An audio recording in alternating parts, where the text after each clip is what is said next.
Hi everyone, Jim Stringer with another episode of TwangGuruTalk.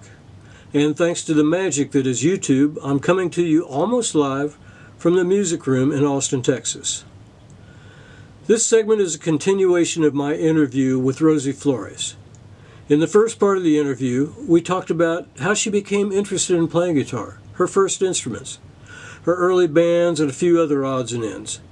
So in this segment, she talks a little more about the early bands, how she became interested in the blues, her formal training, and her love of learning and practice. And we'll conclude the segment with a discussion of making notes count, and a bit of Rosie's solo out on her version of While My Guitar Gently Weeps from her 2012 release, Working Girl's Guitar. As we continued with this interview, I had just asked Rosie about what her first band played, their repertoire. I have to admit, it surprised me a little. What did you guys start out playing? What was your repertoire? When we first started, I think the song that we ended up doing for the school show was a song called She Has Funny Cars. And it had a really cool drum beat. It was a cover song by the Jefferson Airplane. We did that, and we used to do White Rabbit. One pill makes you larger, and one pill makes you strong. We did some Everly Brothers songs, so Diane and I could do harmonies. And I did a couple of my brother's songs. He started writing before me.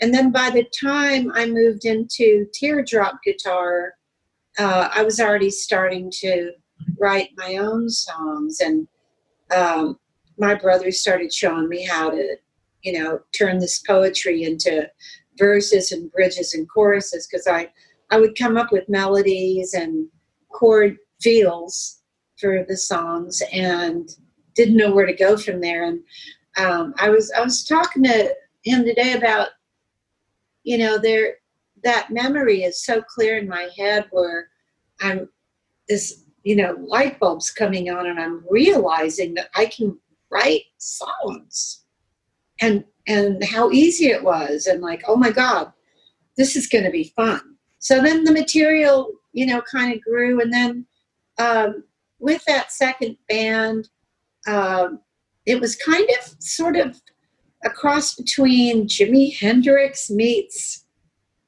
the Flying Burrito Brothers or something, And then when you're looking at that picture of me, I'm 21. And then I really got into blues. We had changed our name to, instead of Penelope's Children, then we were Penelope's Babies,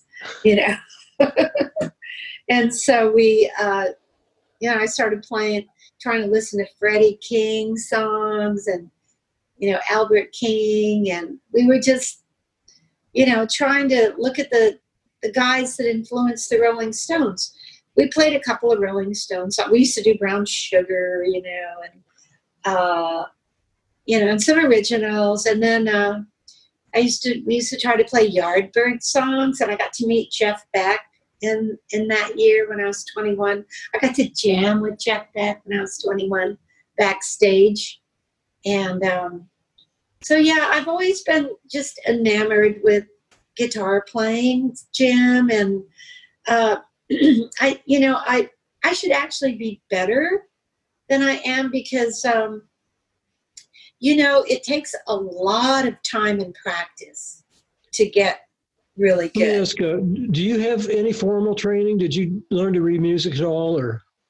I did take some formal training in San Diego. I took lessons with a music teacher who actually he gave me some formal training with the Mel Bay book and reading notes on the staff. And basically I went through the book with him, and I wished I would have kept on doing it.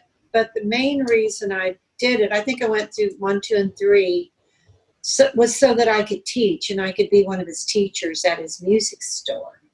It was called Balboa Music, and it was in San Diego. So at one point I had I had one class that had 25 students in it, and I taught this group. So altogether, I was teaching 35 students a week. But I'm really an ear player, and I've spent most of my life, putting the needle on the record, on the vinyl, and trying to slow it down, which you couldn't slow a 33 and a third down. So I would just turn it off and let it slow down. Did you ever do that? Well, my record player actually went to 16 and 33 and a third, 16 and whatever it's 16 and 2/3 or something like that. Oh, But cool. then now it's like we've got these tools. Like, do you use Amazing Slow Downer? I've been wanting to get that. I've been wanting to get the Amazing Slow Downer, but YouTube has a thing where you can slow it down too if you're learning a song from YouTube videos. I learned a lot by, at least with YouTube, you can rewind it, you can slow it down, and I tell you, Jim, every day I'm either practicing. I started learning how to play the piano since Corona shelter at home. And so every day I'll sit there and I'll practice trying to get two hands doing different things. And then I'll sit with my guitar. Every day I'm just trying to learn something, challenge myself with something new, or learn. Like last night I was kind of playing around with Eric Clapton's While My Guitar Gently Weeps and bending those notes up, a whole step in vibrato. And, it's like, why aren't my hands stronger? It's hard work, Clapton's is the winner. But I guess the thing that makes watching the Prince one is that he just shredded.